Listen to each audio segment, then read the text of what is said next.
Hey, what's up guys, it's Versatile. Welcome back to another Gran Turismo talking video, and today I'm going to be discussing something that I pretty much disagree, some things that I do not like about the game. So, if you have any opinions, just voice them in the comments section. But anyway, let's get to it. So, first thing problem I have about Gran Turismo 7 is that it's always online. For a single player game like Gran Turismo, this should not be a thing. None of the other main series titles were always online, and also do not like the fact the game is basically unplayable when the servers are offline for maintenance or just an outage, etc. Number two, no double file rolling start. So Gran Turismo calls itself a real driving simulator, but it does not have the basic feature like a double file rolling start. And honestly, to me, it's basically just laughable because no other series uses single file rolling starts unless it's on a restart. There's rarely any series even out there that you see using single file rolling start. Number three, lack of updated race cars. That's the number four, lack of updated race cars. I'm a motorsports enthusiast, and I feel some type of way about not basically driving the latest GT3, GT4 rally cars, Le Mans prototypes, etc. Even road cars sometimes not being updated. This is a 2022 game, and we're still having cars like from 2011, 2012. But I kind of understand this as like a more of a historic point, but like historic value. But sometimes I just want to hop in something like a McLaren 720S GT3, Porsche 911 GT3R Evo, Ferrari 488 GT3, and so on. Number five, disorganized events. Now, I've been playing Gran Turismo for nearly 10 years now, starting with Gran Turismo 5 and 6.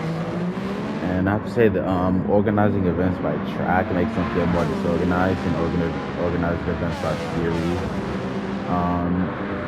Even Gran Turismo Sport had that feature, and it wasn't even a mainline title. I don't know why it's in this game. I guess it's hard to switch it up, but personally, I did not like this change. Now, not all tracks have rain. That's another point. Now, it's probably unlikely to rain on a track like Laguna Seca or Mount Panorama or Bathurst, but tracks like Daytona, Barcelona, Catalunya, Monza, I'll give Brands Hatch a pass. And even Interlagos, not having rain in the game is unacceptable. Daytona especially is known to have rain, and races like NASCAR races have even been postponed due to rain. So another thing is limited driver suit customization. So what I mean by this is that you can only put it on, you can only put decals on certain parts of the suits. But during this game, you can now put decals on cars nearly everywhere. I'm kind of just disappointed why it's not the same for suits. So that's really my main points of the game, but I'm going to set a few others. So another thing is, when you turn off the HUD and into the pit lane, nothing will show up. What I mean by this is that if you're doing like an endurance race and you need to pit for maybe tires and fuel, you won't be able to do that, because when you enter the pits, nothing will show up. It won't say change your tires, it won't say refuel or anything. You'll just have a blank screen with your pit crew. So it feels more like a stop and go penalty than a pit stop. You won't be able to service your car. Speaking of pit lane, I like to watch this is the thing, when Gran Turismo 4 was introduced, you no longer have to sit there and wait for your car to drive down pit lane. But I feel like that's a removing kind of feature, because that's how pit lanes kind of get exploited in Gran Turismo 7 and Gran Turismo Sport. They should instead just let your car drive down pit lane into your pit stall, change the tires, service, and then let it drive out onto the track like it used to back in Gran Turismo 5, 6, 4, etc.